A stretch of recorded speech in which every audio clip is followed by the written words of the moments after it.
3. Assalamualaikum warahmatullahi wabarakatuh. Pada saat ini saya bersama dengan Pak Alna. Beliau adalah guru PPKN di SMA Negeri 10 Tasikmalaya yang nanti akan saya supervisi berkaitan dengan tugas yang pendampingan individu 5. Dan sebelumnya saya akan melaksanakan supervisi dulu bersama Pak Alna. Selamat siang Pak Alna. Siang, Mas Arif. Nggih, kumaha damang? Alhamdulillah damang. Nggih, saat ini Pak Alna ngajar PPKN kelas 11 dan sebelumnya Pak Alna, sebelum saya supervisi nanti ke kelas mengenai tujuan pembelajarannya seperti apa Pak Alna yang nanti akan disampaikan kepada anak-anak? Baik, kalau untuk sekarang materi PPKN kita sedang membahas tentang sistem hukum dan peradilan nasional. Kebetulan untuk pertemuan hari ini tujuan yang akan disampaikan yaitu terkait dengan murid bisa menganalisa materi tentang sistem peradilan nasional di Indonesia. Gitu. Jadi tentang apa itu hukum ya? Tentang hukum, betul. Bagaimana anak-anak itu nanti dipahamkan mengenai hukum yang berlaku di Indonesia. Karena banyak sekali hal-hal yang menarik yang berkaitan dengan hukum dan anak-anak atau murid harus tahu mereka tidak sekedar melihat di televisi seperti itu ya Pak Alna. Terus area pengembangannya gimana Pak? Area pengembangannya yang pertama mungkin saya akan lebih memahamkan atau mengajarkan secara konseptual ya Mas kepada murid-murid atau kepada siswa bahwasanya hukum atau sistem atau model hukum di Indonesia itu bisa juga diterapkan oleh siswa atau murid selama dalam kegiatan pembelajaran. Misalnya contoh begini, di awal untuk pelajaran PPKN atau materi-materi yang lainnya, guru-guru lainnya, kita di awal itu menyepakati yang namanya kesepakatan pembelajaran. Itu juga kan merupakan satu kesepakatan atau bisa juga kesepakatan atau konsensus bersama itu kan menghasilkan hukum. Nah itu secara kontekstual, jadi kita mengajarkan dari hal-hal yang kecil, sampai dalam konteks yang luas nanti dalam kehidupan berbangsa dan bernegara di masyarakat. Jadi nanti apa yang disampaikan Pak Alna di kelas itu sebenarnya anak-anak sebenarnya mereka melatih secara mikro ya, pemahaman mereka tentang buku. Oke. Untuk strateginya Pak Alna yang nanti dipersiapkan untuk nanti strateginya seperti apa agar pembelajaran itu berpusat pada murid?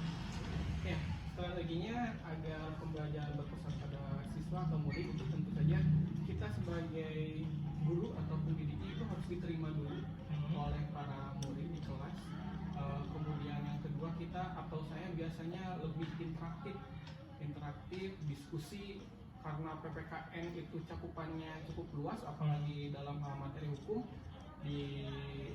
dalam konteks Indonesia kan belakangan ini kita disuguhkan atau diberikan contoh kasus-kasus peristiwa-peristiwa hukum yang sangat menarik sebetulnya. Nah, biasanya kasus-kasus yang terjadi di Indonesia itu saya angkat di ruang kelas untuk didiskusikan, untuk mengajak siswa-siswa berpikir bersama agar kemudian nanti ya minimal lah bisa timbul solusi, ataupun kalau misalnya tidak timbul solusi dari mereka sendiri yang tidak melakukan kesalahan yang sama yang terjadi di lingkungan masyarakat atau dalam konteks kecil di lingkungan sekolah. Jadi bagaimana nanti intinya adalah Pak Alna akan membuat anak itu aktif ya dengan stimulus-stimulus yang nanti diberikan pada pembelajaran nanti. Oke, sepertinya kita akan langsung Pak Alna ke kelas saja. Dan ini sepertinya sudah jam pelajarannya sudah mau memasuki kelas MIPA 2 ya di jam PPKN, dan saya rasa itu untuk mengenai supervisi nanti yang akan saya laksanakan di kelas bersama Pak Alna di kelas MIPA 2 mapel PPKN. Terima kasih dan wassalamualaikum warahmatullahi wabarakatuh. Ya. Assalamualaikum. Waalaikumsalam warahmatullahi wabarakatuh. 3. Selamat siang. Siang. Apa kabar semuanya? Alhamdulillah. Oke, terima kasih. Gimana hari ini? Masih semangat untuk belajar? Hari ini kita bersyukur ya kepada Tuhan Yang Maha Kuasa karena pada kesempatan hari ini kita dapat berjumpa kembali untuk tentu saja melanjutkan pembelajaran materi PPKN, di mana pada pertemuan sebelumnya kita sudah membahas beberapa hal. Tapi sebelum kita membahas pada materi pembelajaran, kita biar tidak mengantuk karena ini di jam terakhir, ada yang mau memimpin untuk melakukan ice breaking? Oke, silakan Malika untuk dipimpin teman-temannya melakukan ice breaking dulu sehingga kegiatan pembelajarannya nanti teman-teman bisa lebih semangat. Siap ya? Siap. Silakan Malika maju ke depan.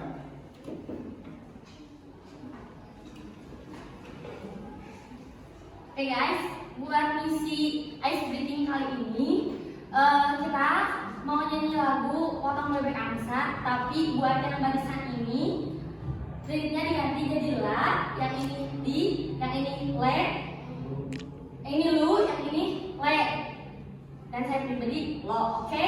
Oke. Ikutin gerakan ini ya. Kalau misalkan aku ini berarti aku nyanyi, kalau misalkan aku gerak ini berarti kesini, oke? Oke. Musik.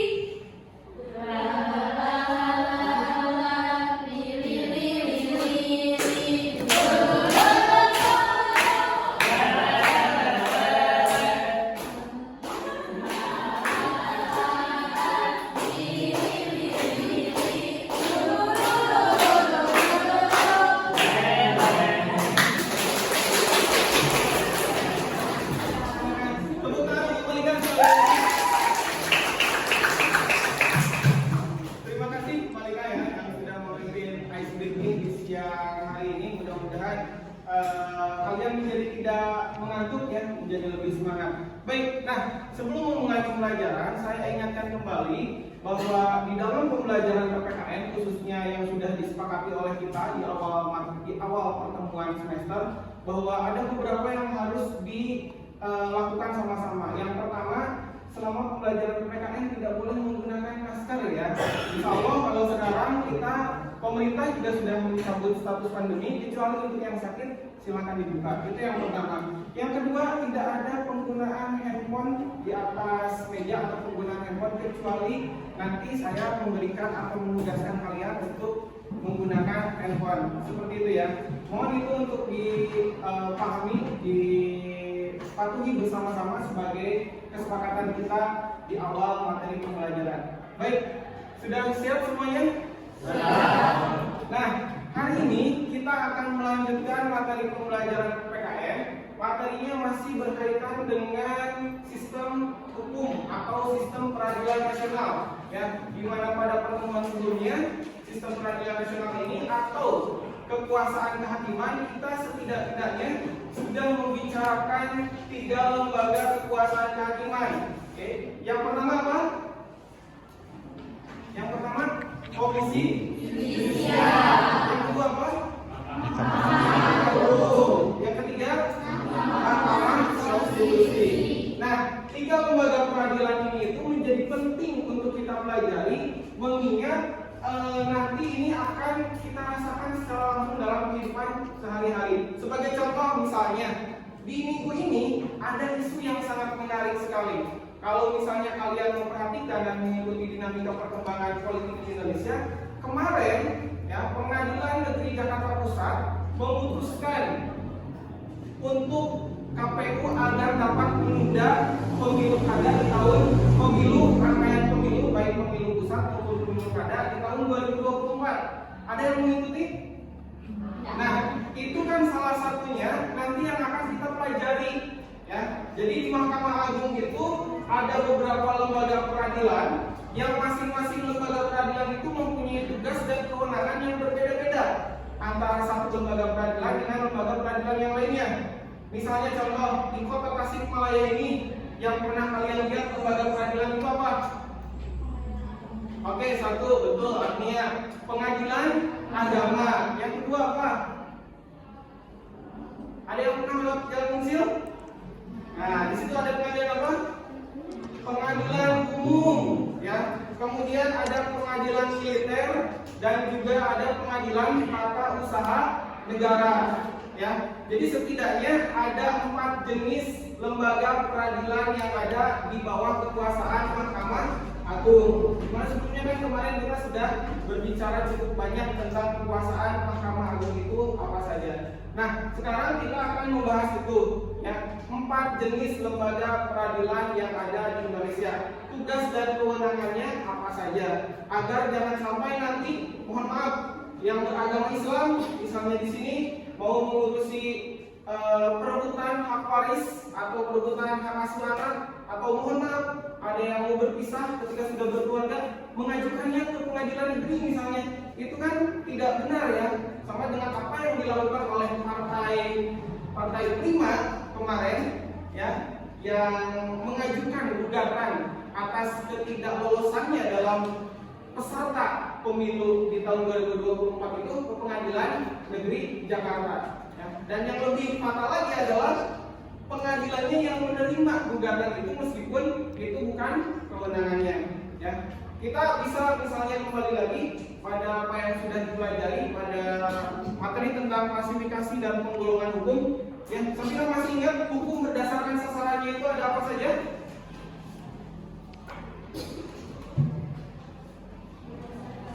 Oke, berdasarkan sasarannya hukum itu dibagi menjadi 3 ya Samira ya. Satu apa?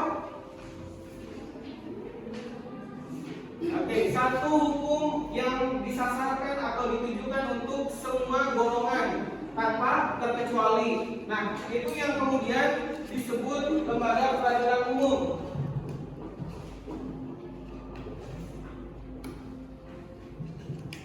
Kemudian ada yang kedua, ya, hukum itu yang ditujukan khusus untuk beberapa golongan tertentu atau beberapa golongan atau orang saja, yaitu yang termasuk dalam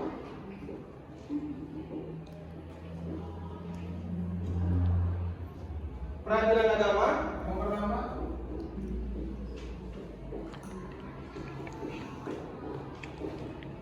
peradilan militer,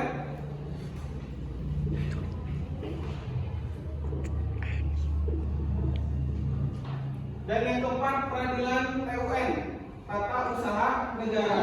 Nah, ini adalah lembaga-lembaga peradilan yang mana satu dengan yang lainnya mempunyai tugas dan kewenangan yang berbeda-beda. Seperti contoh yang tadi saya sebutkan di awal, lembaga peradilan agama itu adalah lembaga yang khusus dibuat hanya ditujukan untuk orang-orang Indonesia yang beragama Islam saja.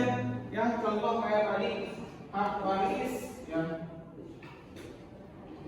Kemudian hak asuh anak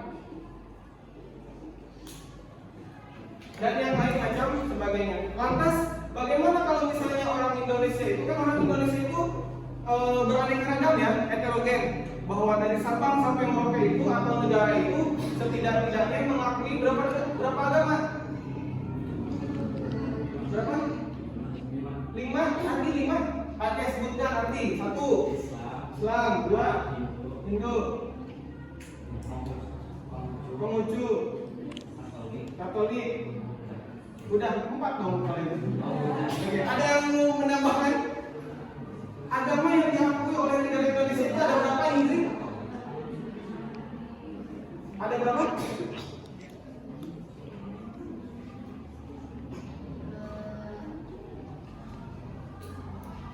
Ada berapa?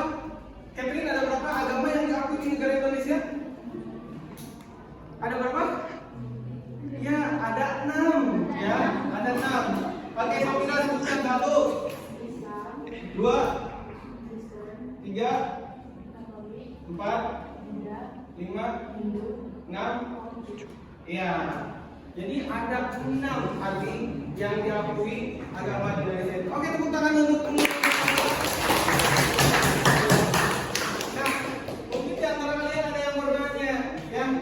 lantas bagaimana dengan orang Indonesia yang agamanya bukan Islam? Misalnya mohon maaf, Resca agamanya apa, Resca? Kristen ya, Kristen apa? Protestan. Nah, bagaimana dengan Resca? Apakah Resca tidak mempunyai hak untuk mendapatkan apa yang seperti orang Islam dapatkan? Misalnya Ada, tapi bukan ke peradilan agama, melainkan ke peradilan umum. Ya, karena peradilan agama sebagaimana dimaksud dalam Undang-Undang Nomor 1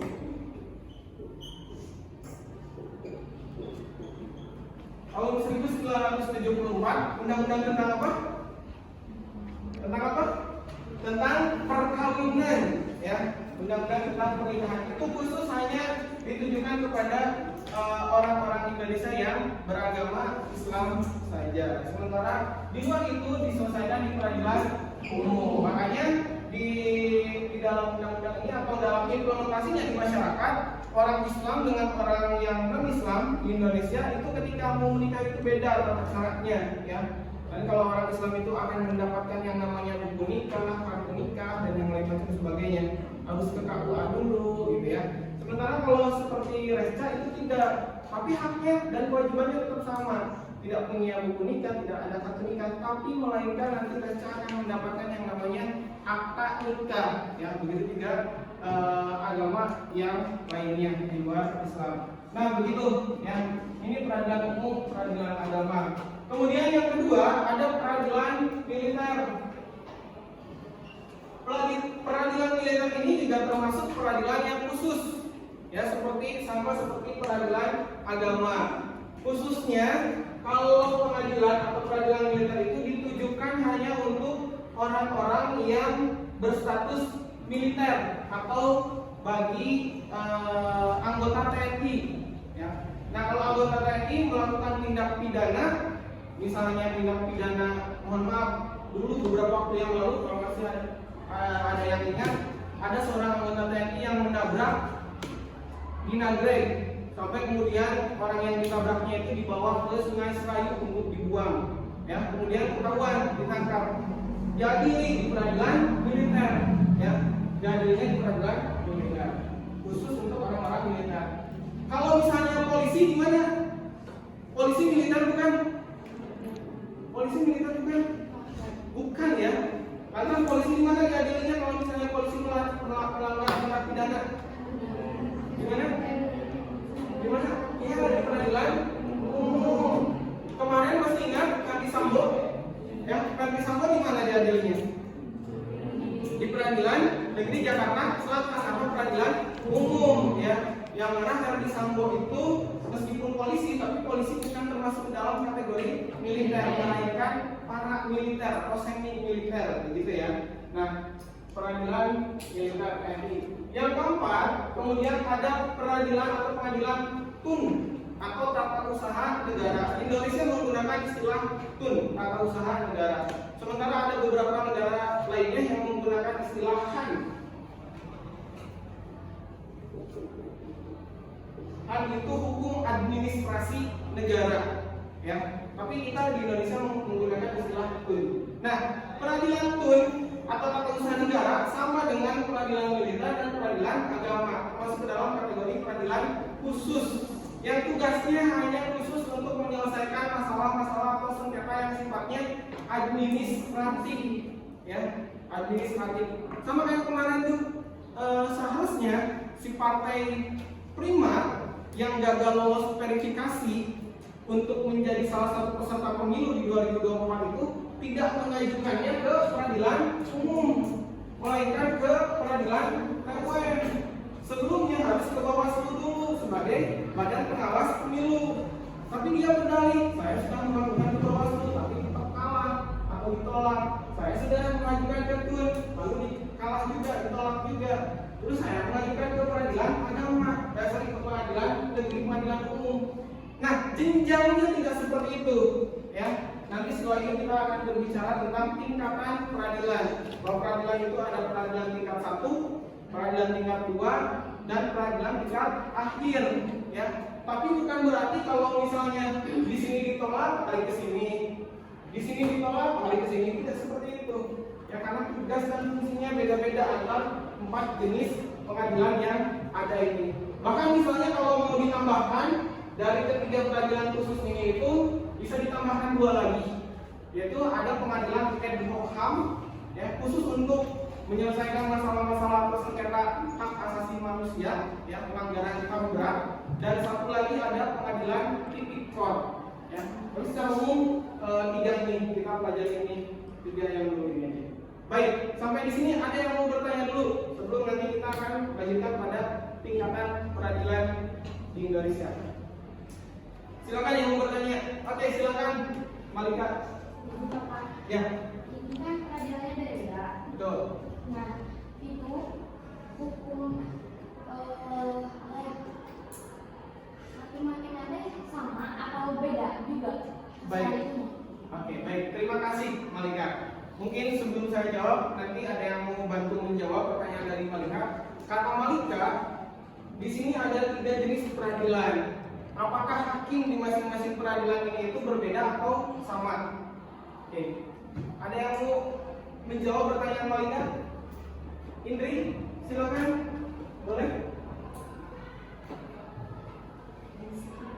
Berbeda.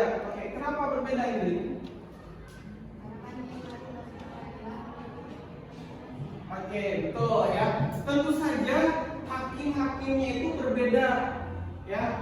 Kalau peradilan umum di dalamnya kita kan sudah belajar hukum berdasarkan isinya.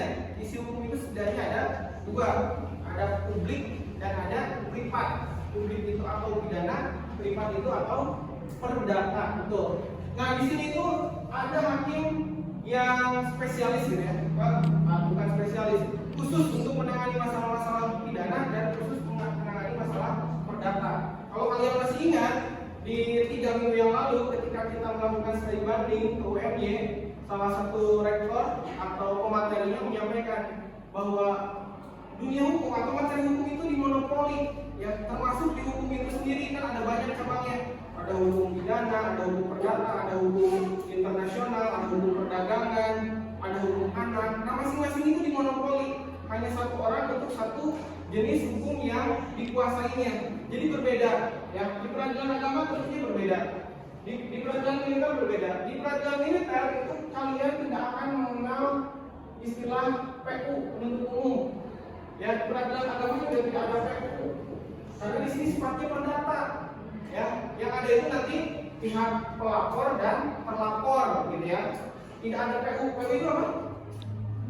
Ya, penuntut umum atau jaksa. Yang begitu juga di sini pitun.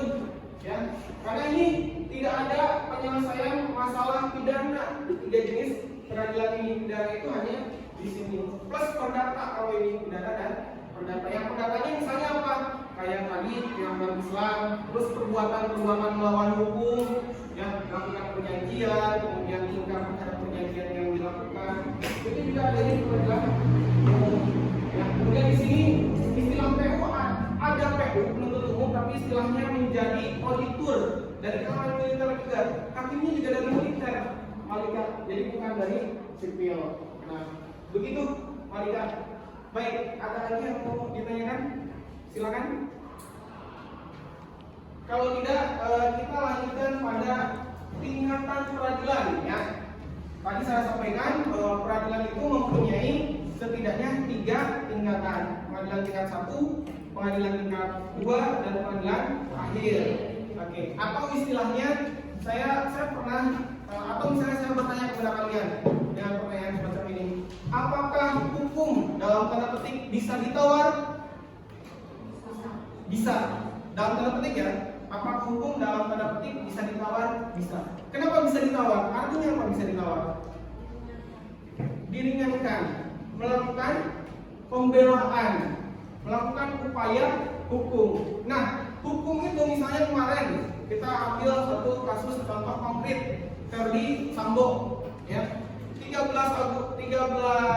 Februari divonis hukuman mati oleh hakim. Misalnya Rai sebagai Ferdi Sambo divonis hukuman mati, akan terima nggak Rai? Nggak terima kan? Nggak terima. Kalau misalnya Rai sebagai Ferdi Sambo, makanya Ferdi Sambo dalam tanda petik bisa menawar atas hukuman yang diberikannya, atau istilahnya upaya hukum, ya, upaya hukum dari pengadilan tingkat 1 ke pengadilan tingkat 2. Misalnya ini peradilan atau pengadilan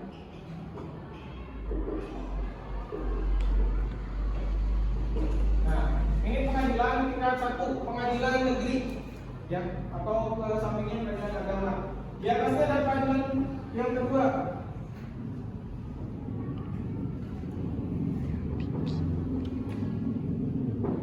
Nah, ada pengadilan tinggi umum, pengadilan tinggi agama, pengadilan tinggi militer, dan pengadilan tinggi PUN. Itu sebagai pengadilan tingkat 2. Nah, artinya si Verdi Sambo yang kemarin divonis mati tidak terima, ya siapa sih yang pengen dihukum mati? Ada di sini yang pengen dihukum mati? Hah? Siapa aja? Gak ada ya? Gak ada yang pengen dihukum mati ya? Nah, misalnya Verdi Sambo kemarin diketok palu dihukum mati gitu ya oleh hakim, divonis untuk dihukum mati, tentunya tidak terima, dia bisa melakukan upaya hukum dari pengadilan negeri atau pengadilan pertama ke pengadilan tinggi tingkat 2, yaitu upaya hukumnya namanya disebut banding. Nah, jadi banding itu upaya hukum yang dilakukan oleh seseorang yang telah divonis di pengadilan negeri ke pengadilan tinggi. Tujuannya tentu saja untuk apa? Untuk mendapatkan keringanan hukuman. Ya. Nah, terus dari pengadilan tingkat 2 masih ada lagi upaya hukum yang kedua, yaitu dari pengadilan tinggi ke MA. Dari pengadilan tinggi ke MA. Disebutnya apa? Kalau dari pengadilan tinggi ke tinggi itu disebutnya banding. Kalau dari tinggi ke MA disebutnya apa? Disebutnya apa? Apa? Ini yang keras? Gak kedengeran? Iya, betul. Kasasi. Ya, kasasi. Nah, nanti di pengadilan Mahkamah Agung di sidang lagi, kemudian tujuannya tetap sama. Kalau dari pihak terdakwa untuk mendapatkan keringanan hukuman. Terakhir di pengadilan Mahkamah Agung dengan kasasi sudah dilakukan, hukumannya polisnya masih mati, hukuman mati, itu dia masih mempunyai upaya terakhir, yaitu disebutnya PK, peninjauan kembali oleh Mahkamah Agung, dari Mahkamah Agung oleh Mahkamah Agung. Ternyata mengajukan PK, dia masih dihukum mati, ya, masih dihukum mati. Ya sudah, upaya hukumnya atau upaya dia untuk menawar hukuman atas apa yang telah dilakukannya sudah habis. Negara sudah memberikan kesempatan. Artinya dia yang tadinya terdakwa berubah menjadi apa? Menjadi terpidana. Dia tinggal menikmati hukumannya. Ya, di mana? Di lembaga pemasyarakatan. Tapi nanti di lembaga pemasyarakatan itu, ya, dia masih punya satu upaya hukum, yaitu dengan mengajukan gerasi. Gerasi. Ada yang pernah dengar kata gerasi? Gerasi itu hak prerogatif presiden yang terdapat di dalam pasal 14 Undang-Undang Dasar 45. Jadi gerasi diberikan oleh presiden kepada seseorang untuk memberikan pengampunan atas hukuman yang sudah diberikan oleh pengadilan dan yang bersifat tetap inkrah atas dasar persetujuan dari Mahkamah Agung. Baik, sampai di sini ada yang mau ditanyakan? Kalau tidak ada lagi yang mau ditanyakan, selanjutnya kita akan belajar bagaimana hukum acara. Ya, setelah ini saya akan membagi kelompok. Nanti masing-masing kelompok untuk dapat mempelajari tugas kelompoknya masing-masing terkait dengan prosedur persidangan pada pengadilan negeri perkara sidang pidana. Baik, ada yang mau ditanyakan dulu tidak? Tidak ya? Kalau tidak ada yang mau ditanyakan, silakan dibentuk menjadi 35 orang ya di sini. 34 ya, ada yang 6 orang nanti. Dibentuk menjadi 7 kelompok. Ada yang 4 orang. Jadi 7 kelompok, masing-masing kelompok 5 orang, 5 sampai 4. Ya. Silakan dibentuk secara mandiri ya. Dan secara heterogen. Artinya ada yang satu, ada yang perempuannya, ada laki-lakinya. Ya. Bisa ya? Baik. Bapak kasih waktu 10 menit untuk membentuk kelompok. Setelah nanti kelompoknya terbentuk secara mandiri, nanti akan saya berikan tugas masing-masing kelompoknya. Silakan.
dokumen terkait prosedur persidangan atau tahapan-tahapan persidangan dalam sidang di pengadilan negeri untuk perkara pidana. Sudah dibuka semuanya? Oke. Sebelum diberikan tugas lebih lanjut, kelompok satu mana? Kelompok satu mana? Angkat tangannya. Baik. Kelompok dua? Oke. Kelompok tiga? Kelompok empat? Kelompok lima? Kelompok enam? Dan kelompok tujuh. Baik. Ya. Silakan diperhatikan dulu semuanya ke depan.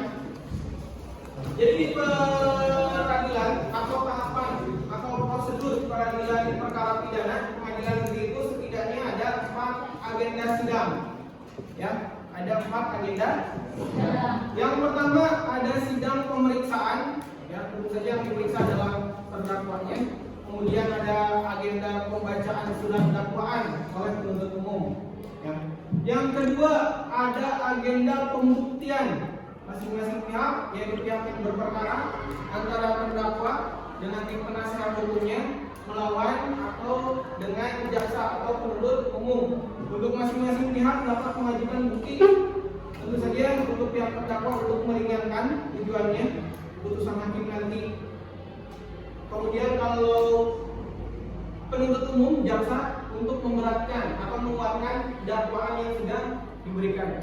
Yang ketiga ada pembacaan tuntutan oleh siapa? Oleh penuntut umum, jaksa, ya. Dan yang keempat ada agenda pembacaan vonis oleh hakim. Secara baku ada 4 agendanya, tapi sidangnya bukan berarti bakal berlangsung 4 kali, bisa jadi lebih dari 4 kali. Ini kemarin kami Sambo itu kan sidangnya lebih dari 4 kali lama, ya, makanya sampai 4 atau 3 bulan kalau kalian mengikuti, ya. Karena di beberapa agenda sidang ada hal yang memang tidak bisa dilakukan selama 1 kali pertemuan sidang, harus beberapa kali. Nah, kelompok 1, 2, 3, dan 4 itu masing-masing untuk membahas agenda atau tahapan-tahapan sidang di kelompok 1 misalnya di agenda sidang pertama, ya. Kelompok 2 untuk membahas prosedur tahapan sidang di agenda kedua. Kelompok 3 untuk membahas tahapan prosedur sidang di agenda sidang ketiga. Kelompok 4 di agenda sidang keempat, serta yang kelompok 5, 6, dan 7 mengulangi, ya.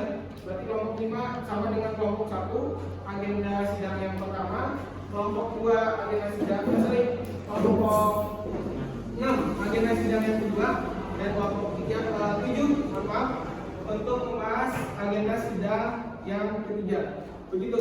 Silakan bisa dibaca terlebih dahulu tahapan prosedur yang sudah saya kirimkan untuk kemudian didiskusikan, ya, didiskusikan, dan nanti itu yang pertama, ya, dibaca dulu, didiskusikan, lalu dibuatkan rangkumannya dalam bentuk Google Slide. Di Google Slide, ya, sudah pernah pakai Google Slide kan? Nah, dibuatkan rangkumannya dalam Google Slide untuk nanti dipresentasikan. Setelah dipresentasikan, dipahami, nanti akan kita uji atau kita akan coba mensimulasikan sidang pidana, ya. Nanti ada yang berperan menjadi hakim, berperan menjadi terdakwa, menjadi pengacara, menjadi jaksa, ada yang menjadi saksi, ada yang menjadi panitera, dan yang lain macam sebagainya. Baik, ada yang mau ditanyakan? Kalau tidak, silakan untuk lanjut diskusi dengan anggota kelompoknya masing-masing. Silakan.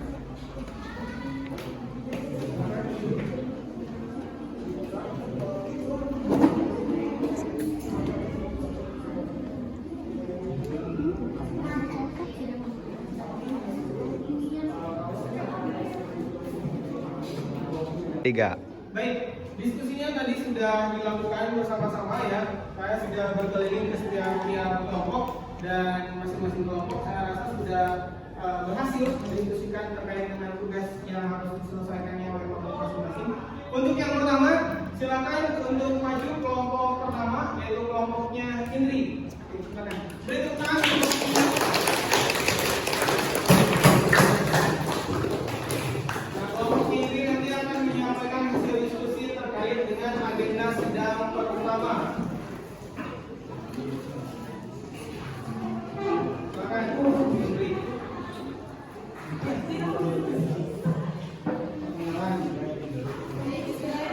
Assalamualaikum warahmatullahi wabarakatuh. Waalaikumsalam warahmatullahi wabarakatuh. Kami dari kelompok 1 akan menyampaikan hasil diskusi kami mengenai sidang pertama. Sebelumnya perkenalkan saya Ika Reni dan rekan saya Tahmiyah Hidayat. Baik, langsung saja. Dalam sidang pertama yang pertama itu hakim atau majelis hakim memasuki ruangan sidang. Kemudian yang kedua pemanggilan terdakwa supaya masuk ke ruang sidang. Yang ketiga pembacaan surat dakwaan. Yang keempat pengajuan eksepsi.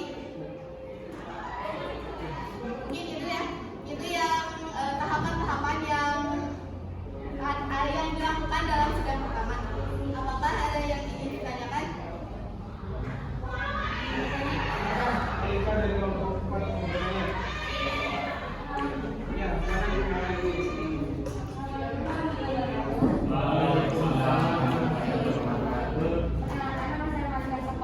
Dari kelompok 4.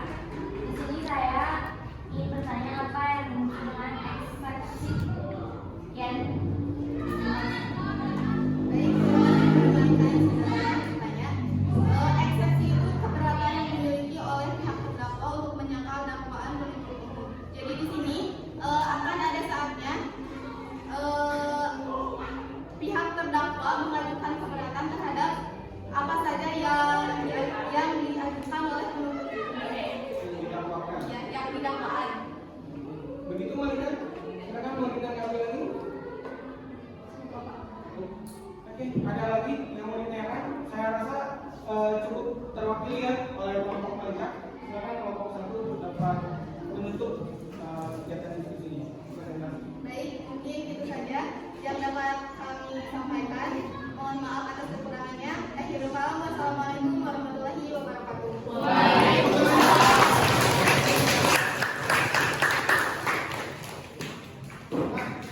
Terima kasih ya untuk kelompok 1, kelompoknya Indri yang sudah mempresentasikan hasil diskusinya.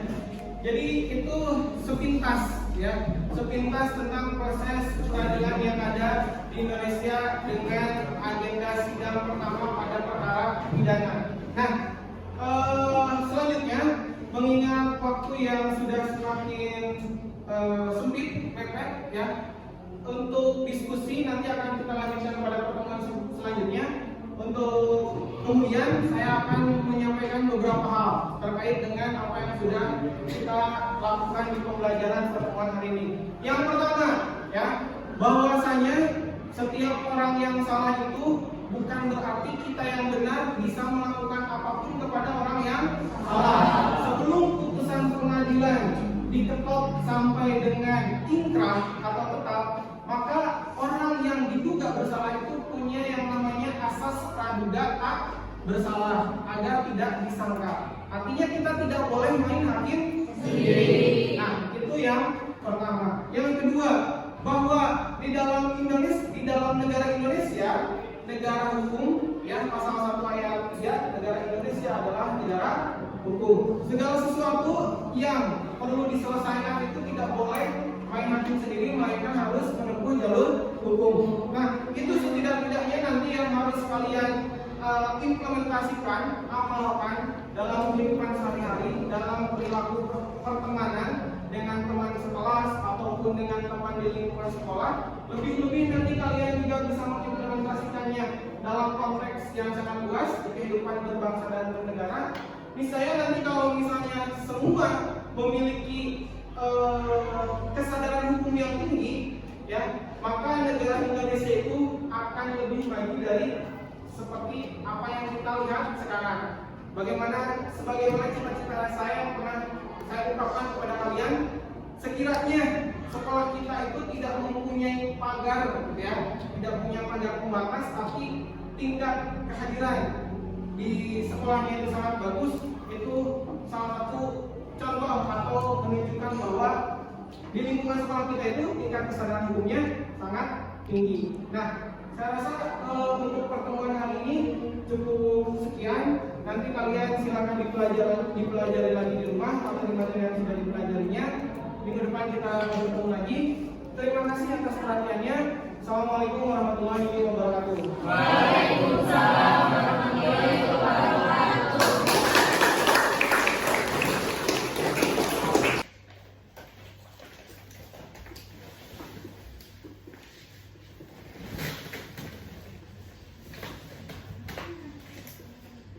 Assalamualaikum warahmatullahi wabarakatuh. Selamat siang, Pak Alna. Iya, Pak Ari, selamat siang. Kabar baik ya, Pak Alna ya. Alhamdulillah baik. Kita sudah melaksanakan kemarin mengenai apa itu supervisi akademik. Kemarin saya sudah menunggu Pak Alna yang berkaitan dengan apa itu kemarin masalah ngajar di kelas 11 MIPA 2 ya, dan gimana rasanya Pak Alna kemarin? Alhamdulillah waktu kemarin supervisi ya tentu saja kegiatan supervisi itu bukan sesuatu yang aneh ya Mas bagi guru, karena itu merupakan suatu keharusan sesungguhnya. Dan memang kita sebagai guru mau tidak mau untuk mengukur sejauh mana kelebihan dan kekurangan kita, supervisi itu menjadi bagian yang penting saya rasa, dan saya bersyukur kemarin bisa menjadi salah satu yang apa ya, terpilih mungkin ya dipilih gitu oleh Pak Ari, sehingga bagi saya pribadi pun nantinya atau saat ini yang kita akan melakukan pasca observasi itu nanti akan, saya harap nanti ada masukan-masukan dari Pak Ari selaku supervisor gitu dalam kegiatan supervisi kemarin, sehingga pembelajaran atau kegiatan belajar yang saya lakukan nantinya akan menjadi lebih baik lagi. Kalau misalkan ini berarti bukan yang pertama kedua kan? Oh iya, tentu saja bukan. Karena waktu zaman masih kuliah pun juga sudah di seperti ini ya, pasti pada saat PLP sudah pernah masalahnya. PLP sudah pernah. Dan bedanya masalah kalau misalkan yang sekarang kan masalah sekarang yang baru ya, maksudnya baru itu baru sekitar 2 tahun di sekitar itu. Masalah kalau misalkan yang suasana yang masalah rasakan, maksudnya pada saat kemarin ngajar di situasi situasi MIPA 2 daripada suasana kelas yang lain itu seperti apa? Kita nggak misalkan. Oh iya, tentu saja berbeda ya Mas. Kalau MIPA 2 kan anak-anak yang di SMA 10 di sini itu kelas MIPA 2 termasuk ke dalam kategori yang diproyeksikan nantinya siswa-siswanya akan melanjutkan ke perguruan tinggi, sehingga memang di situ kalau misalnya saya belajar atau mengajar anak-anak di situ akan lebih banyak teoritis. Misalnya kemarin untuk materi sistem hukum dan peradilan nasional, sebetulnya dari anak-anak itu tidak sedikit yang pengen melanjutkan ke perguruan tinggi dengan mengambil jurusan hukum. Nah, jadi apa yang disampaikan itu benar-benar membuat oh gini ya ternyata nantinya kalau belajar hukum gitu. Itu yang pertama. Lalu tadi disinggung juga ya terkait dengan kegiatan supervisi. Sebetulnya kan selama saya di sini 2 tahun itu Mas, Pak Ari gitu, bukan yang pertama ya oleh pihak sekolah. Hanya memang beda aja bentuknya karena kemarin kita kan daring gitu. Jadi selama di sini oleh pihak sekolah atau kepala sekolah atau Pak Ari selaku kurikulum itu saya udah 2 kali ya Pak, yang di tahun 2021 secara digital, kemarin tahun 2022 juga digital. Kemudian di tahun 2021 juga waktu masih CPNS itu kan Mas ada program induksi. Kasar ya? Iya, waktu itu saya juga disupervisi oleh Pak Abdurrahman Wahid, pengawas sekolah. Pengawas? Iya, itu juga disupervisi dan memang kegiatan supervisi ini saya rasa saya masih ingat sekali waktu PPG 2018 di UNY, dosen itu selalu menekankan ayo guru-guru itu sesama dengan guru yang lainnya untuk saling membantu, artinya melakukan kegiatan supervisi gitu. Karena supervisi itu bukan untuk menilai saya yang lebih baik atau kamu yang lebih buruk, tapi demi kepentingan kemajuan gitu ya, demi kepentingan dan kemajuan anak kita itu ngajar tuh kelemahannya di mana gitu, kelebihannya di mana. Jadi memang harus dibuka terkait kegiatan supervisi ini agar lebih menganggapnya bukan untuk hal-hal yang lain gitu. Jadi kalau misalkan kemarin masalah itu yang tujuan pembelajarannya itu seperti apa kemarin pas ini? Iya, untuk tujuan pembelajaran kemarin tujuan pembelajarannya kan siswa mampu menganalisa sistem peradilan di Indonesia. Nah, tujuan pembelajarannya itu nanti yang diharapkan, sebetulnya ada tujuan besar dari materi ini yang saya harapkan, yaitu siswa mempunyai tingkat kesadaran hukum yang tinggi. Jadi nanti siswa di dalam kehidupan di sekolah, di keluarga, bahkan dalam konteks yang besar, berbangsa dan bernegara, siswa itu benar-benar tahu mana yang harus dilakukan, mana yang tidak boleh dilakukan, dan tingkat egonya itu bisa diturunkan gitu. Sehingga ketika tahu hal tersebut misalnya tidak boleh dilakukan, contoh misalnya begini, naik kendaraan bermotor tidak menggunakan SIM itu saya yakin semua orang tahu tidak boleh. Tapi kan karena ada ego yang tinggi, maka ya tetap ngeyel naik motor meskipun tanpa punya SIM atau tidak menggunakan helm. Nah, saya itu pengen nanti tujuannya anak-anak itu bukan cuma tahu tapi mau menurunkan egonya. Jadi sadar bahwa oh iya, kalau misalnya saya naik motor nggak punya SIM atau nggak pakai helm, meskipun tidak ada polisi di situ, ya saya harus patuh gitu. Seperti itu. Oke. Jadi kalau misalkan yang dirasakan masalahnya anak-anak kita seperti apa sih, maksudnya kondisi kesadaran hukumnya apakah masih seperti apa misalnya? Iya betul, masih rendah Pak Ari. Kalau misalnya masih ingat di Desember tanggal 6 kalau tidak salah sebelum ujian akhir semester ganjil, ketika itu ada pihak kepolisian dari Polsek Mangkubumi ke sini kan untuk melakukan razia knalpot yang tidak standar. Nah, kebetulan saya ikut mendampingi bersama Bapak Kepala Sekolah juga. Ada beberapa siswa yang memang kedapatan sepeda bermotornya itu tidak menggunakan knalpot yang standar. Misalnya katakanlah namanya atau tidak namanya ya. Ada lah pokoknya anak kelas, tapi bukan anak kelas MIPA 2, anak kelas MIPA 3. Ketika itu kena Mas. Knalpotnya itu karena memang tidak standar, kena dicopot sama polisi, dibawa. Terus besoknya knalpotnya udah standar, tapi waktu kemarin atau belakangan ini ketika semester 2 masuk, itu knalpotnya udah diganti dengan yang tidak standar lagi, dengan yang brong lagi. Nah, ketika terjadi seperti itu, ketika pembelajaran di kelas, saya selalu mengingatkan, saya akan merasa sangat sedih gitu. Saya bicara jujur seperti ini kepada anak-anak. Kalau kita saat ini belajar tentang sistem hukum, sistem peradilan, tapi ada di antara kalian yang saya tahu kemarin knalpotnya itu razia, kemudian udah dibalikin lagi atau gimana caranya dia ada lagi knalpotnya, terus diganti lagi untuk apa? Nah, percaya atau tidak Mas, itu anak besoknya langsung nggak bawa motor ke sekolah. Terus? Ada 2 orang nggak bawa motor. Gimana? Kan saya tanya, hei nak, itu kamu knalpotnya sudah diganti belum? Belum Pak, tapi saya ke sekolah nggak naik motor, nggak bawa motor. Oh jadi nggak dibawa? Iya Pak, mohon maaf ya Pak, nanti lain kali saya akan mengganti knalpotnya. Nah, saya ingin lebih ke arah situ gitu, jadi tujuan pembelajaran itu. Jadi misal, berarti goalnya masa? Ya, goalnya itu tadi, kesadaran tinggi, kesadaran hukum yang tinggi, ya mau tidak mau ya pasti akan berimplikasi pada kehidupan berbangsa yang lebih baik. Semacam, saya juga sering mencontohkan seperti ini. Buat apa sekarang masyarakat menuntut jalan untuk dibuatkan menjadi bagus, mulus? Setelah mulus apa yang dilakukan? Dibuatkan polisi tidur yang tidak standar. Itu kan salah satu contoh bagaimana kemudian kita itu tidak sadar hukum. ya tidak sadar hukum. Harusnya kalau misalnya memang kalau mau jalannya bagus, ya udah nggak usah dibikinin polisi tidur lagi. Kalau misalnya takut pengendaranya karena naik motornya katakan ugal-ugalan gitu ya, tidak mentaati hukum, ya udah biarin aja jalannya jadi berlubang, itu kan akan lebih pelan-pelan juga yang menggunakan. Nah, hal-hal semacam itu anak-anak seperti belum tersadarkan gitu. Nah, itu target tujuan pembelajaran di materi ini salah Atau satunya. mungkin lebih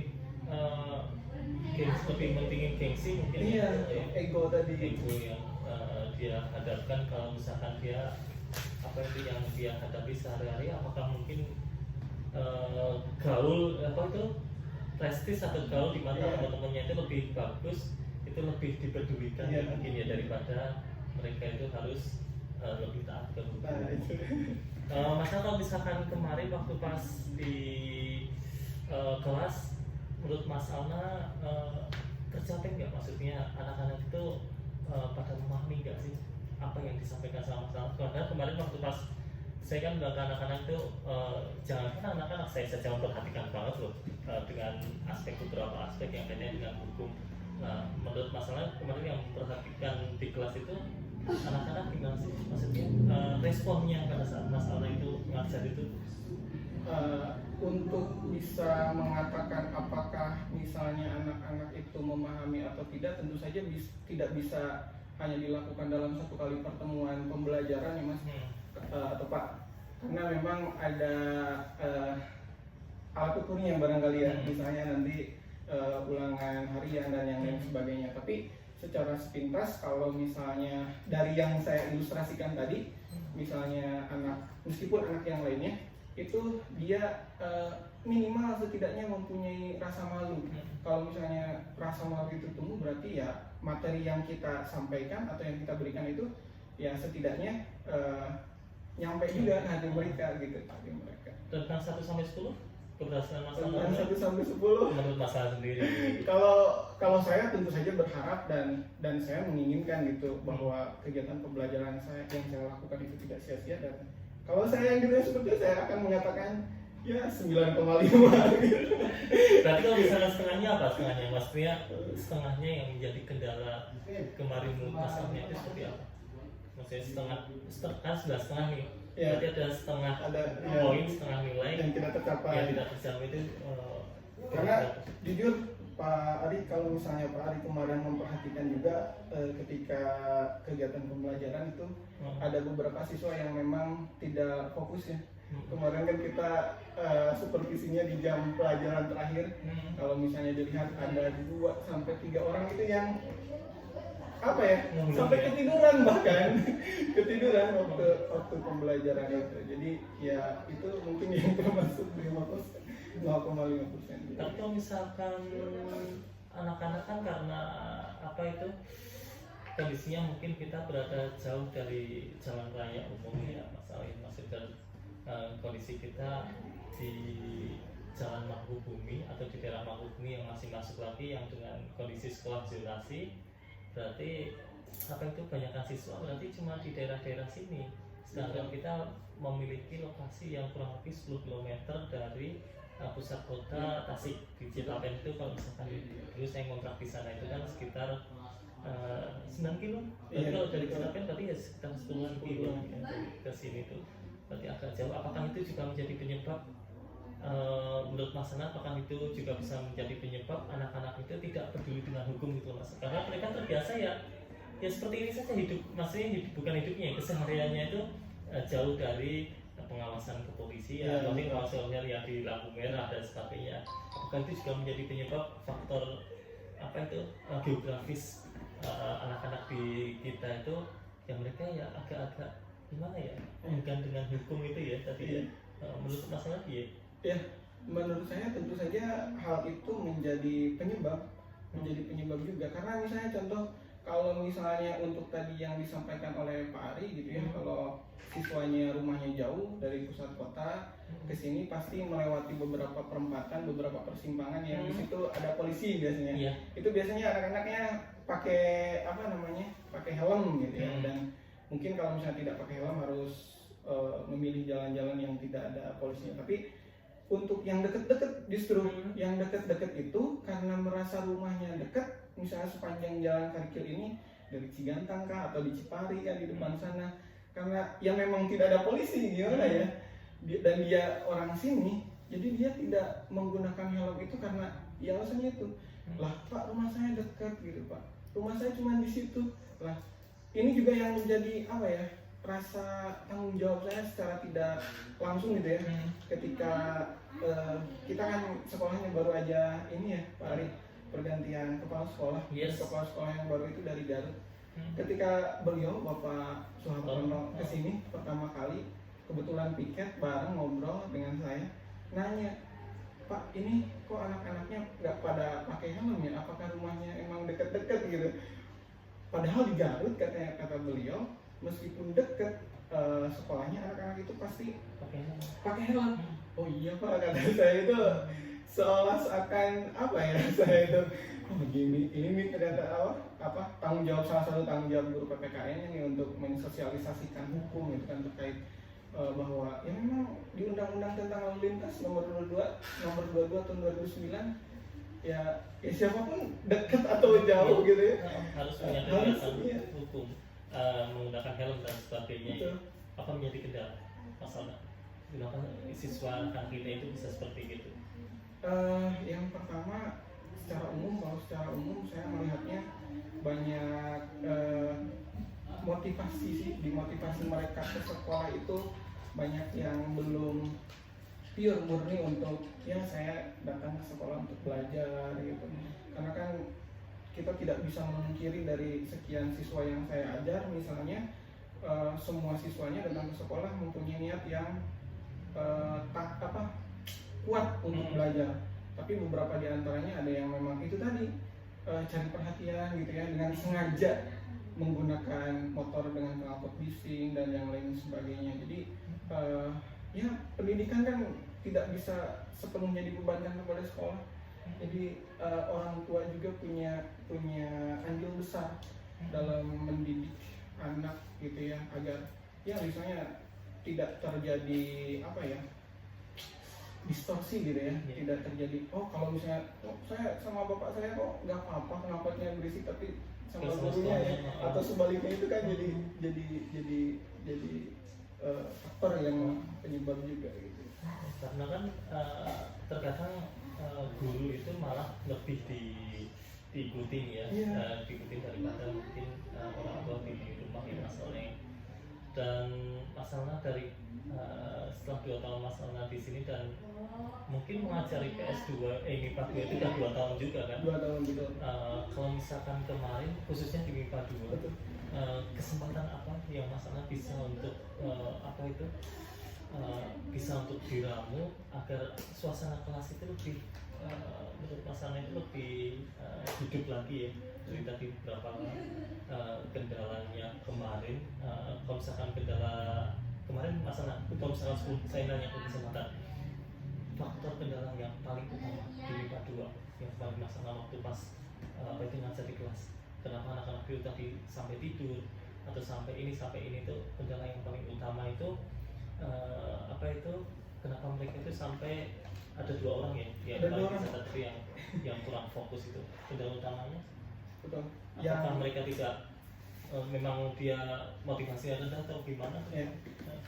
Kalau misalnya Pak Ari ingat kemarin si anak yang 2 itu sebelum kita memulai supervisi, sempat ada wali kelasnya yang nyari yang masuk ke kelas.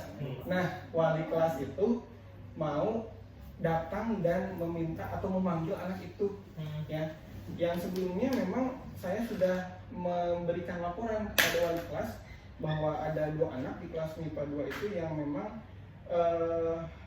motivasi belajarnya atau kerajinan dia belajarnya, bahkan partisipasi sekolahnya dia ke sekolah itu rendah. Ternyata setelah saya ngobrol berbicara dengan wali kelasnya, 2 dari 2 itu salah satunya yang sudah diketahui itu istilahnya terkena virus jambu, merah jambu gitu, diputusin sama pacarnya gitu. jadi tidak sekolahnya jadi terkesan tidak serius gitu. dari salah satu yang dua itu. Nah, yang satunya lagi sebetulnya itu di awal-awal apalagi di kelas 10 itu cukup baik, kehadiran sekolah juga baik. Tapi memang kemarin saya juga belum menindaklanjuti lebih dalam, terutama dengan wali kelasnya, karena kan yang tahu persis secara mendetail kondisi siswa ya wali kelas saya rasa. Kalau misalkan kesempatan apa sih masalah miliki untuk misalkan bisa lebih memotivasi anak kita dua untuk lebih apa ya, semangat lagi atau lebih beraktualisasi lagi di dalam mata PKN masalah. Karena kemarin saya lihat itu benar-benar sepertinya masalah ada satu siswa itu yang namanya apa itu berinisial M itu. Itu sepertinya beberapa kali ini ya dia benar-benar maju untuk mengaktualisasi dirinya. Jadi masalah misalkan strateginya atau kesempatannya seperti apa misalkan kalau misalkan anak-anak MIPA 2 itu agar lebih meningkat lagi motivasi belajarnya dan bisa mengajak dua ini agar dia itu lebih fokus lagi ke PPKN seperti apa mas? Oke. Jadi saya itu strategi atau kesempatan yang selalu saya berikan kepada anak agar bisa lebih jauh mengembangkan potensi dirinya itu karena PPKN itu apa ya, sudut pandangnya luas gitu ya. Jadi saya selalu sangat senang diskusi gitu, memberikan kesempatan kepada siswa-siswa untuk bisa apa ya, saling bertukar pikiran pendapat terkait dengan masalah yang misalnya saya ajukan. Seperti siswa yang tadi disampaikan oleh Pak Ari itu waktu di semester 1 kemarin ketika kita diskusi tentang materi HAM itu luar biasa dengan beberapa siswa yang lainnya saling mengeluarkan pendapat itu sangat baik gitu, artinya tidak sungkan dan dia memang punya potensi gitu. Dan kalau dalam pembelajaran PPKN saya rasa kesempatan yang harus diberikan atau kalau misalnya saya ditanya kesempatan ya saya akan memberikan waktu yang seluas-luasnya kepada para siswa untuk saling mengekspresikan atau berdiskusi bertukar pikiran dengan yang lainnya. Emang ada nggak sih masalah yang kemarin itu selain Malika? Ada. Oh, boleh ikut tahu ya ini? Boleh dong. Karena kemarin itu katanya Indri pun sepertinya saya perhatikan padahal itu levelnya adalah ketua OSIS. Iya, betul. Indri itu levelnya ketua OSIS pas maju itu jadi grogi kayak gini. Indri. Terus kemarin siapa lagi yang saya perhatikan itu biasanya yang agak ramai itu belakangnya Malika. Belakangnya Malika itu Catherine. Ya, Catherine. Kemarin waktu staff itu dia ramai banget tapi pada saat pas pelajaran pasangan loh. Itu kenapa cuma Malika saja, kalau Malika mah nggak diragukan ya, PD-nya dia 2000% gitu. Tapi ada nggak sih masalah yang bisa ditonjolkan lagi? Ada.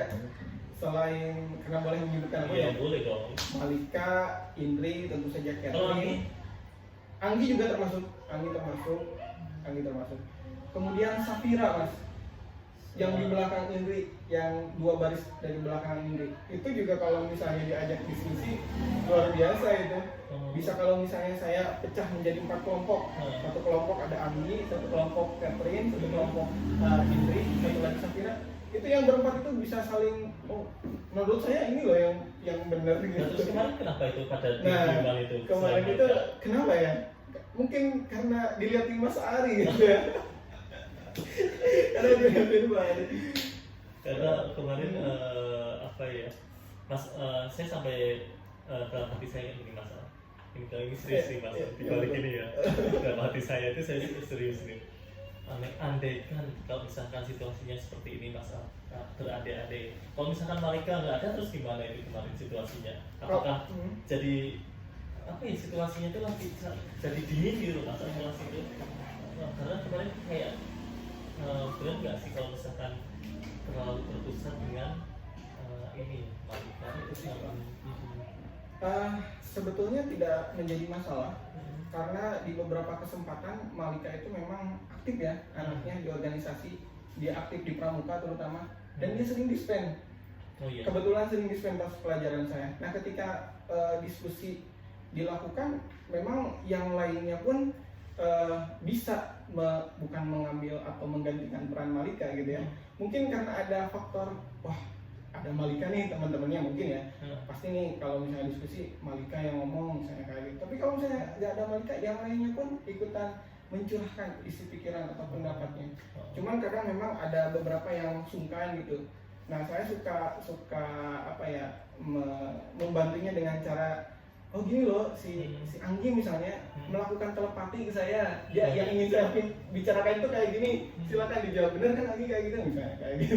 Suka sambil bercanda gitu, karena kan anak-anak itu untuk bisa menyampaikan pendapatnya, pikirannya itu kadang-kadang takut di apa ya, dihela-hela gitu sama teman-temannya. Oh si itu siapa sih ini apa, padahal bukan itu kan tujuannya. Semua harus cakap, harus bisa mengutarakan pendapatnya ketika memang dihadapkan pada suatu masalah, agar semuanya juga bisa memecahkan masalah tersebut. Kalau misalkan kemarin itu, kalau misalkan menurut Asana anak-anak IPA 2 atau mungkin anak IPA yang lain ya, tapi kita berbicara dulu ke IPA 2 itu, apa yang menjadi semangat mereka untuk belajar PPKN, terutama materi kemarin yang kaitannya dengan Komisi Yudisial, Mahkamah Agung dan sebagainya. Apakah mereka itu, menurut pandangan masalahnya ya, apakah mereka itu hanya ingin sekedar tahu dalam segi mapornya saja, karena ini memang tuntutan dari apa itu elemen ya, berarti sekarang ya kaitannya dengan apa itu nama-nama yang berkaitan dengan kurikulum elemen tentang bab itu, atau mereka memang rasa ingin tahunya besar nih, maksudnya rasa ingin tahunya besar. Oh saya itu nanti kayak seperti tadi Mas Amal bilang, oh saya itu pengen apa itu ngerti ini biar nanti kalau misalkan saya melihat kasusnya Sambung apa ini nyebutin nama atau misalkan kasusnya yang kemarin Rubicon dan sebagainya itu, oh ini nanti berarti pelajarannya Mas Alna Pak Alna itu berarti mereka oh berarti ini masuknya ke hukum ini nih. Atau kemarin saya pas waktu kemarin menarik itu kata-kata Pak Alna yang katanya dengan ini nih, apa tuh kemarin yang sangat menarik menurut saya itu kemarin itu ada, saya sampai ya betul ya, yang kaitannya dengan hukum berdasarkan pidana, tapi apa kemarin yang kaitannya dengan itu, tapi oh ini saya juga baru tahu kemarin itu, benar saya baru tahu ternyata seperti ini ya. Atau kaitannya dengan pemilu, pemilu itu nanti harus seperti ini. Oh kenapa sih kemarin itu sampai harus diputuskan di Mahkamah Konstitusi dan sebagainya. Lah yang menjadi apa itu rasa ingin tahu saya itu, apakah anak-anak itu mereka hanya sekedar dari masyarakat pasti bisa menganalisa ya kondisi kemarin itu seperti apa, hanya sekedar mereka itu hanya pengen sekedar tahu, atau karena dia pengen benar-benar tahu karena dia ingin menghubungkan, oh ini loh nanti itu, oh berarti ini maksud ini, jadi dia tidak maksud itu. Salah satunya mungkin ketertarikan mereka di mata pelajaran PPKN karena ada beberapa siswa yang bisa saya bilang ya teridentifikasi gitu ya. Siswanya itu ketika nanti mau melanjutkan sekolah mau ngambil jurusan hukum memang. Dan kayak misalnya Reva tuh, tadi saya juga kebetulan ngobrol. Memang nanti kamu mau kuliah ngambil jurusan apa? Ngambil jurusan hukum katanya. Oh ya bagus dong, nanti kalau misalnya pelajaran PPKN lebih aktif lagi ya, kalau diskusi lebih lebih memperhatikan lagi, nah kayak gitu. Kemudian selain itu juga kan saya menanamkan kepedulian gitu, menanamkan kepedulian kepada anak-anak. Saya selalu men-challenge, saya selalu memantik anak-anak, ayo dong kalian perhatikan di sekeliling Indonesia. Saya katakan Indonesia itu sumber daya alamnya luar biasa kaya, sumber daya manusianya kita nomor 4 di dunia dengan 270 juta gitu ya. Kita menjadi hutan hutan terrimbun gitu ya, yang kedua setelah Amazon. Tapi kenapa misalnya Indonesia itu udah 77 tahun merdeka tapi tetap kayak gini? Nah, pertanyaan-pertanyaan semacam itu mau tidak mau membuat para siswa terutama yang di IPA 2 juga selalu oh iya ya kayak gini, kenapa ya gitu.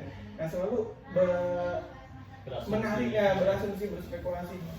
Makanya ketika masuk ke kelas itu atau kelas yang lain tidak hanya terbatas pada materi yang akan kita diskusikan atau pelajari. Biasanya materi-materi yang lain terkait dengan dinamika perkembangan negara kita itu suka ditanyakan. Nah itu mungkin ya karena tuntutan saya untuk lebih peduli gitu. Kan kalau misalnya begini, saya katakan ke anak-anak, apa sih yang dikenali oleh orang luar negeri terhadap orang Indonesia? Ramah, sopan santun. Kan kalau misalnya kita buka podcast misalnya, orang luar negeri diwawancara pelatih timnas Indonesia lah, STY, orang Indonesia itu sopan santun, ramah dan yang lain sebagainya. Dan orang paling santai di Betul. dunia. Terus saya kasih contoh begini, loh, apa yang disampaikan oleh orang-orang luar negeri tentang orang Indonesia itu betul nggak ya? Misalnya, kok saya misalnya tadi papasan dengan siswanya nyelonong aja tuh misalnya, nggak nyapa nggak apa.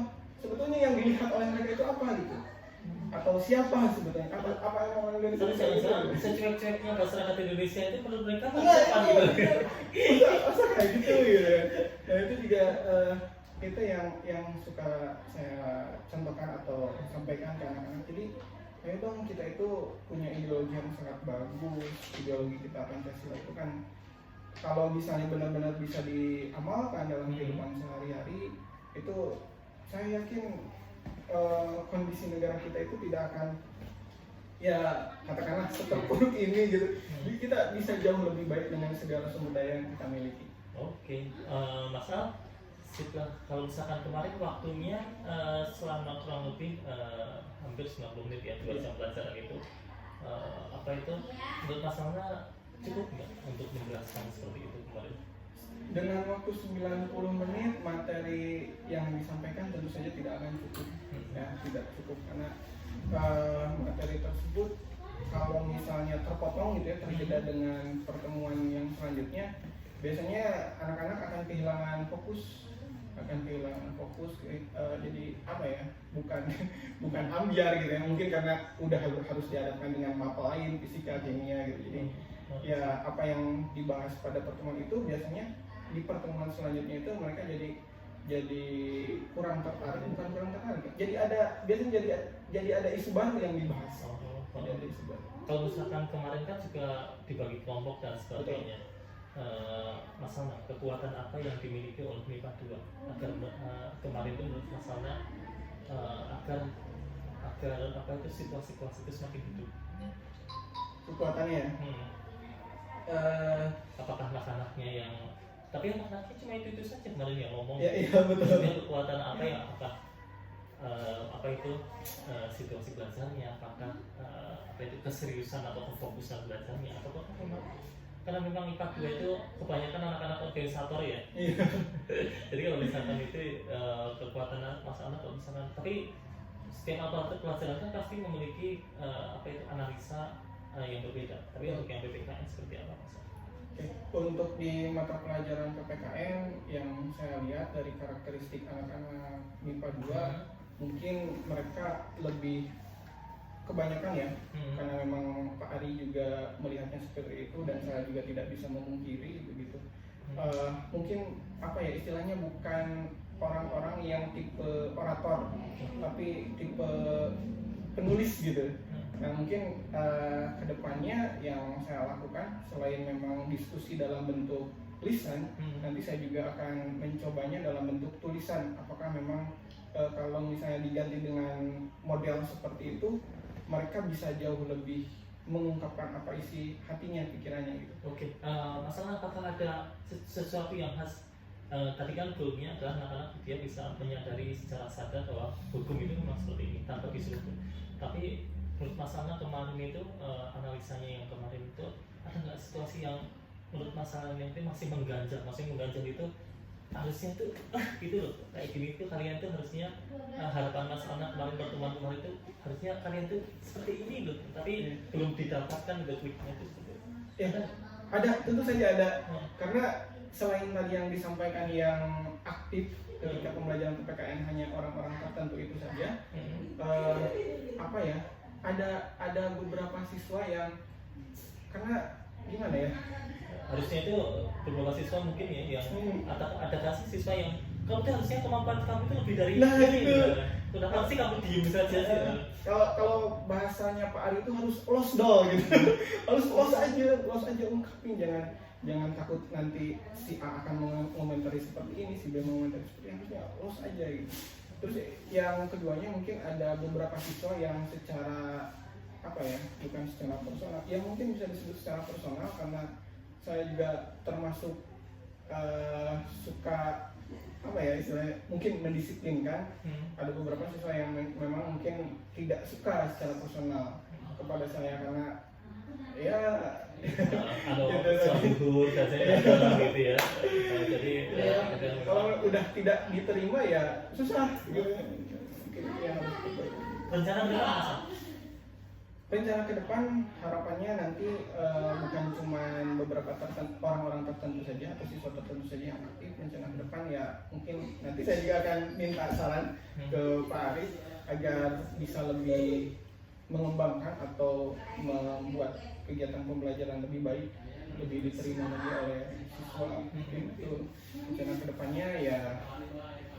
Saya akan coba mempush gitu ya, menekan siswa yang lainnya agar ayo dong yang lainnya juga, kalian punya hak untuk berbicara, kalian punya hak untuk menyampaikan. Karena PPKN kan mempelajari hak dan kewajiban negara ya.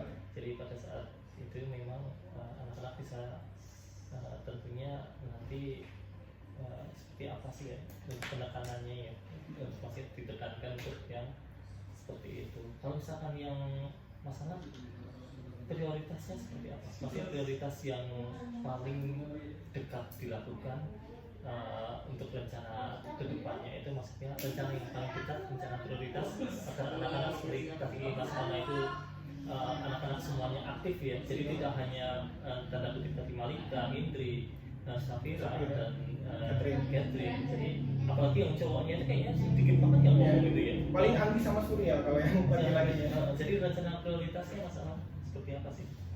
Kalau misalnya Biar mereka aktif ini. biar mereka aktif, mungkin saya akan lebih coba apa ya, mendekati mereka secara personal di luar jam pelajaran. Karena kalau misalnya mereka belum memahami atau kita belum memahami satu sama lainnya secara personal, saya rasa cukup sulit untuk masing-masing orang dapat memahami apa yang akan disampaikannya itu ya. Itu mungkin yang secara dalam jangka waktu dekat ini saya lakukan. Strateginya? Agar masalah dekat sama mereka? Strateginya tentu saja saya akan menutup gap gitu ya, jadi tidak terlalu jauh. Jadi ayo dong kita atau saya sama kamu itu sama loh manusia, meskipun dalam statusnya beda gitu ya, mereka siswa atau saya guru. Mereka bisa sedekat mungkin dengan saya akan membuka diri gitu. Strateginya saya akan membuka diri kepada mereka agar mereka juga tidak sungkan ketika nanti dalam kegiatan pembelajaran. Untuk Mas asik lah. Untuk waktunya masa kira-kira kapan? Waktu Untuk kedekatan sama tadi iya. anak-anak. Kan kemarin KPM hari Selasa ya. Betul. Berarti nanti hari Selasa kita akan KPM lagi, misalkan KPM lagi di Batu. Kira-kira Mas, apakah seperti apa masalah strateginya Mas untuk jangka waktunya seperti apa pendekatannya itu?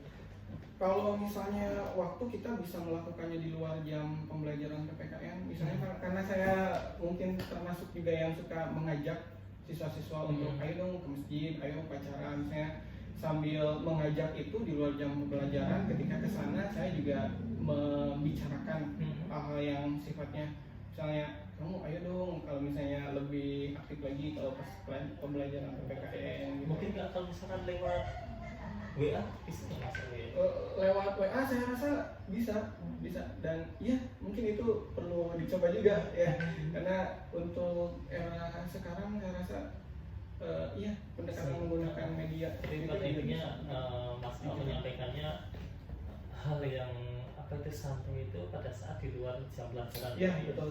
Di luar jam pelajaran nanti atau pada saat jam-jam sore pulang sekolah nanti bisa sebelum ke parkiran atau pas kita kan sholat asar mungkin. Iya. Oh Di masjid di gitu. masjid, habis sholat masjid. Oke, dan kalau misalkan Mas Ana kira-kira ukuran keberhasilannya nanti pada saat rencana kedepannya itu goal, ukuran keberhasilannya itu menurut Mas Ana itu si anak ini seperti apa sih ke maupun PPKN itu? Oke, untuk ukuran keberhasilannya ya.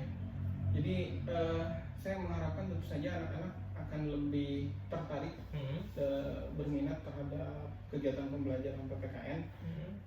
Yang jelas nanti siswa seperti yang di awal saya sampaikan tadi, dia punya kesadaran hukum yang tinggi sehingga nanti bisa ya apa ya, tanpa disuruh pun gitu. Dan nanti saya salah satu tujuan yang ingin saya capai juga atau apa ya, kegiatan yang akan saya lakukan itu setiap kelas akan saya mintakan untuk masing-masing kelompok membuatkan semacam poster, di mana posternya itu berisi gambar siswa. Ada yang menggunakan pakaian yang memang seharusnya seperti yang ditentukan oleh sekolah.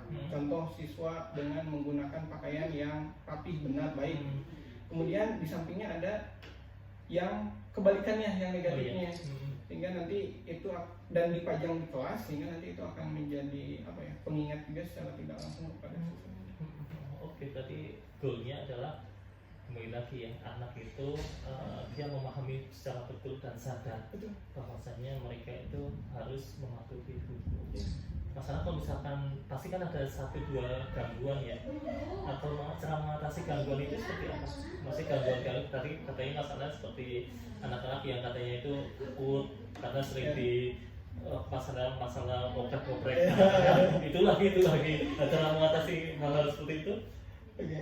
Untuk ya mencairkan suasana mungkin ya Mas, ketika misalnya di kelas terjadi apa ya, deadline atau apa, bukan deadline, apa, deadlock gitu, deadlock terjadi di kelas. Biasanya saya kan memang suka ngobrol di luar jam pelajaran PKN. Ada beberapa siswa yang saya tahu gitu, kita punya hobi sama, main bola.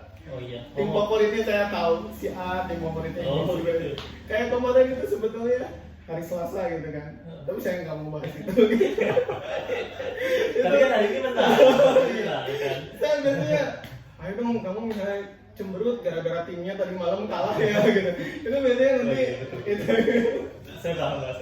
Saya baru tahu nih. Jadi kita cari sisi hal yang lain dari anak itu untuk melakukan kita pendekatan ya. Oh iya, betul. Saya baru baca nih masalah kayak gini nih. Jadi kita itu sebagai guru menurut pendapat Mas itu harus mengetahui sisi hal yang lain dari anak gitu. Oh iya. Oke Mas. Asal kalau misalkan komitmen Mas untuk melaksanakan rencana aksi ke depan seperti apa? Komitmen tentu saja saya ingin melakukan yang lebih baik dari sekarang.